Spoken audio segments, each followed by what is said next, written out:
Vamos a ver el siguiente punto de los modelos de inventarios. Este modelo normalmente se conoce como un modelo de rebajas uniformes.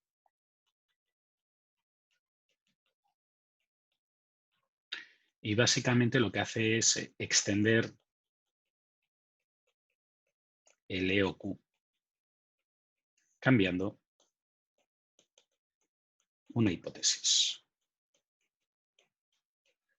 Es importante decir que la mayoría de modelos que vamos a ver a partir de ahora son de este estilo. Son modelos que se basan en EOQ, toman algo de EOQ e intentan hacer el modelo un poco más realista, modificando algunas de las características iniciales que tiene el modelo. Por ejemplo, en este caso concreto, la hipótesis que no nos parece correcta, la hipótesis que estamos intentando mejorar, es una hipótesis original, un supuesto original del modelo que creía o que partía de la idea que el coste era indiferente del tamaño del lote. Y si queréis ser un poco más exactos, en vez de decir el coste, lo que tendríais que haber dicho es los costes. ¿Sí? Vamos a volver a repasar un poco lo que habíamos explicado de EOQ y vamos a ver cómo ha cambiado ahora. En el caso del EOQ, lo que decíamos es que la demanda era determinista y homogénea en el tiempo. Esto se mantiene. Traducido, nosotros sabemos lo que vamos a vender y vamos a suponer que se trata de un producto con una demanda más o menos estable y que por tanto no tenemos que preocuparnos de efectos de estacionalidad o de temporalidad respecto a la demanda. Y eso implica cosas tan severas como que lo que podemos hacer es que la demanda anual y la demanda mensual pues son lo mismo. ¿De acuerdo? El cambio de 12 es porque hay 12 meses. La hipótesis que vamos a cambiar, la hipótesis principal que vamos a cambiar es esta. El precio unitario del producto, el precio unitario por pedido y el precio de inventariado. ¿De acuerdo? Básicamente lo que vamos a decir es que aquí tenemos un cambio y nos va a pasar algo parecido a que, por ejemplo, el precio por unidad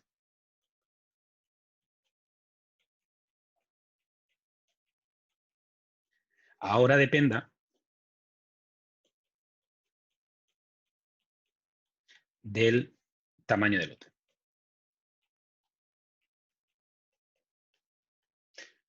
Dicho de otra manera, si compro 10 me va a costar un valor, si compro 1000 me va a costar otro, pero me va a costar otro unidad a unidad. Obviamente me va a costar más cuando compre 1000 porque compro más unidades, pero el precio unitario, si compro 1000 seguramente me iré a un mayorista y por tanto me dará un descuento. Así que esta A, que antes la podíamos representar única y exclusivamente como una letra, ahora es una función que depende del tamaño del lote.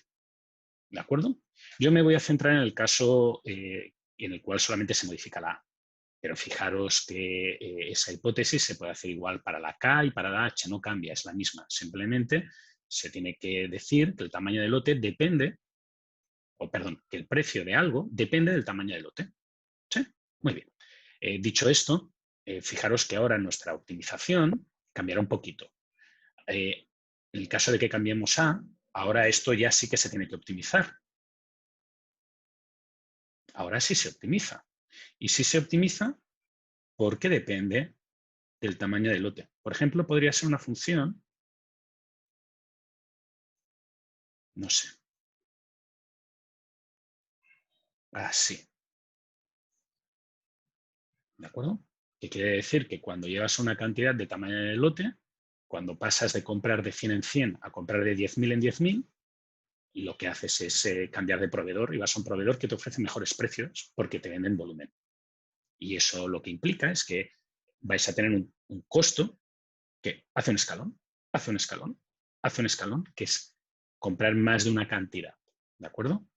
Si vais a Mouser.cl, por ejemplo, que es una página que vende componentes electrónicos para grandes empresas, veréis, o a Banggood, que es una empresa que vende a gente que más o menos importa de China para después la venta, veréis que los precios van en bloques. Si me compras de tal cantidad a tal cantidad, te ofrezco un precio. Si me compras de tal cantidad a tal cantidad, te ofrezco otro precio. Sería lo mismo, pero más difícil de representar para la recta negra que representa el inventario y para la curva roja que representa el coste de hacer pedidos de las compras. ¿De acuerdo? Volveremos luego a ver qué es lo que sucede, pero lo que quiero haceros una idea es de lo que ha cambiado en el modelo. Ahora no vais a tener una función lineal y, por tanto, cuando lleguéis aquí, esta parte que antes habíamos marcado en amarillo ya no va a ser así y va a ser así. Y fijaros que ahora nuestra derivada ya no es tan simple como esto de aquí, porque ahora, si os fijáis, esta parte que está asociada al costo sí que tiene una derivada, porque depende de Q. Por tanto, al derivar respecto de Q, lo que tendremos será la derivada de A respecto de Q por la demanda, más todo lo que teníamos antes.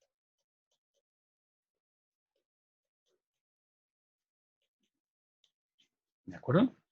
Y ahora, dependiendo de cómo sea de fácil o de difícil la derivada que tenemos aquí marcada, pues será de fácil o de difícil resolver el problema a nivel analítico. ¿Sí? Eso, si uno puede representar la función de costo del precio de adquisición como una función derivable del tamaño del lote. Pero eso no es el caso habitualmente. Habitualmente el caso es un poco diferente, requiere menos matemáticas y es un poco más simple. El caso habitual es que la función de coste dependa del número de unidades que se compra.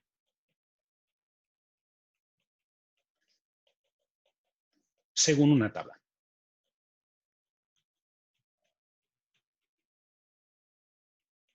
¿Sí? Por tanto, si Q está entre 0 y 500, entonces A vale 10. Si Q está entre 500 y 1000, entonces A vale 9,5. Y si Q está entre 1000 y 5000, A está entre vale 9. Y para tamaños mayores de 5000, pues entonces A vale, yo qué sé, 8,8. ¿De acuerdo? Hay la tentación a pensar que si uno compra más, va a pagar menos y por tanto le interesa comprar más. Y hasta cierto punto es cierto. Pero fijaros que si uno compra más, si uno aumenta este valor de A, de Q, perdón, lo que sucede en el gráfico es que no solamente tiene menores costes de compra, no solamente se mueve hacia aquí en el gráfico, también se mueve hacia aquí en el gráfico. Por tanto, el coste total de inventariar es superior. ¿De acuerdo? ¿Por qué? Porque uno compra grandes volúmenes. Como compra grandes volúmenes, tiene que tener gran capacidad monetaria para comprar esos grandes volúmenes, que va a tener parados mucho tiempo hasta que consiga venderlos. Por tanto, no siempre lo mejor es irse al precio más barato. Puede ser que me interese comprar de menos en menos. Si no, todo el mundo, cuando llega el periodo de oferta, pues compraría, yo qué sé, 10 cajas de cerveza y las almacenaría. Pero no lo hacemos. Compramos menos porque no tenemos dinero infinito para comprarlo, lo cual significaría que si tuviéramos que comprar la cantidad que queríamos, para que nos salieran baratos, tendríamos que pedir un crédito y si pidiéramos un crédito, entonces tendríamos costos extras, etc, etc, etc. Y en una empresa es igual. ¿Vale? Hay otros factores, pero es parecido. Hay un trade-off entre comprar mucho, precios baratos, pocos gastos de envío, comprar poco, poco almacén, poco riesgo, poco inmovilizado. Y eso es lo que estamos intentando establecer. ¿Vale?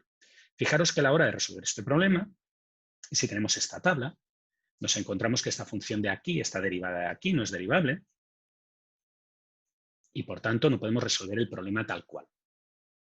Pero no tenemos por qué preocuparnos porque hay una manera más fácil de resolver el problema en este caso. Teniendo en cuenta este caso, teniendo en cuenta esta tabla, tenemos que darnos cuenta del siguiente detalle importante.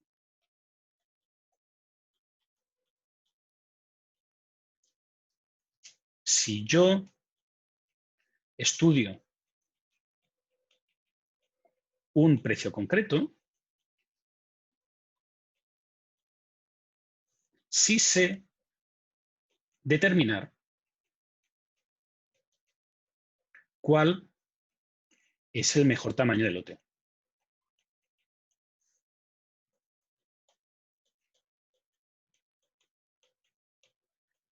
¿De acuerdo? Dicho de otra manera, si yo digo que quiero comprar a precio 10, sí que puedo determinar cuál es la mejor Q posible. Si yo digo que voy a comprar a precio 9,5, sí que sé cuál es el tamaño de lote que tendría que aplicar. Igual con 9, igual con 8,8. ¿De acuerdo? ¿Por qué? Muy fácil. Pues porque una vez he fijado el precio A, si yo fijo el precio A, la derivada, esto de aquí volverá a ser una constante.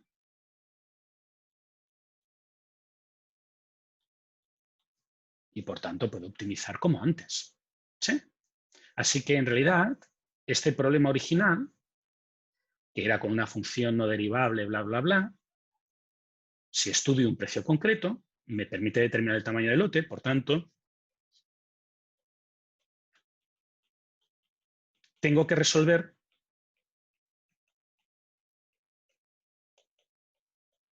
un problema diferente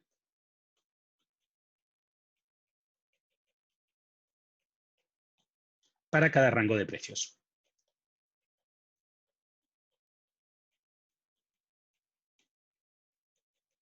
En el caso que habíamos puesto antes, tendría que determinar cuál es la mejor Q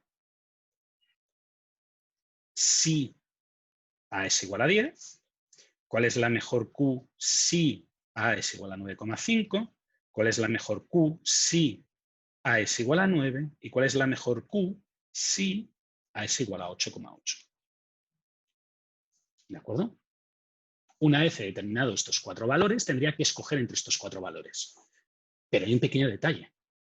Y el pequeño detalle es que el precio de 10, 9,5, 9 y 8,8 solo aplica a estos rangos. Por tanto, cuando yo hago este cálculo, después de determinar la mejor Q, tengo que hacer la siguiente prueba. Si está dentro del rango,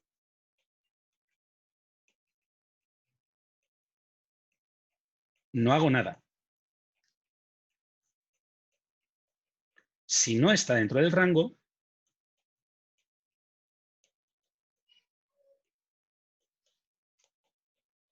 rectifico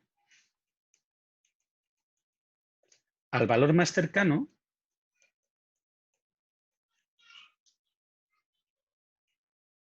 dentro del rango. ¿De acuerdo? Y a estos valores les voy a llamar Q rectificados. De nuevo, en clase haré un ejemplo entero. Por tanto, esta parte a alguno de vosotros le puede confundir a la hora de no ver números, pero como mi intención aquí no es resolver un ejercicio entero, es simplemente explicar la teoría, voy a poner un ejemplo numérico muy simple considerando estos valores. ¿Vale? Imaginaros que vosotros calculáis el tamaño del lote óptimo con el valor de A igual a 10 y sale que el tamaño del lote óptimo es 100. Bueno, pues cumple, está dentro del rango. Yo puedo ir a comprar 100 a precio 10, pero imaginaros que sale 1.200. Pues yo no puedo, si estoy con 1.200 estoy en otro rango.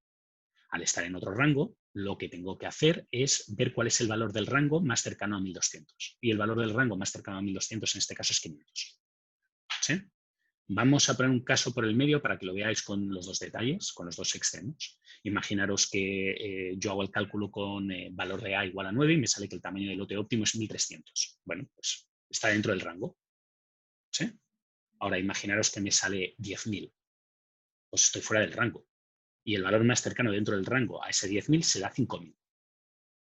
De la misma manera, se me sale un 280 como valor óptimo de Q, después de hacer la fórmula de Harris-Wilson, la fórmula de OQ. Fijaros que hay una distancia entre el 280 y el 1000, que implica que a mí me gustaría comprar 280, pero para conseguir el descuento asociado a un precio de 9, tengo que comprar como mínimo 1000. Tengo que comprar entre 1000 y 5000. Bueno, pues simplemente tengo que pasar ese 280 a ese 1000.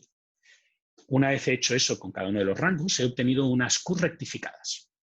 ¿Sí? Y ahora, para determinar la mejor Q,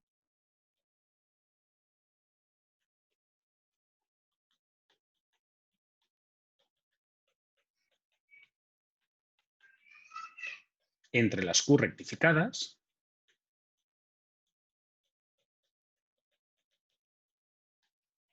solo tengo que sustituir esas Q en la función de coste.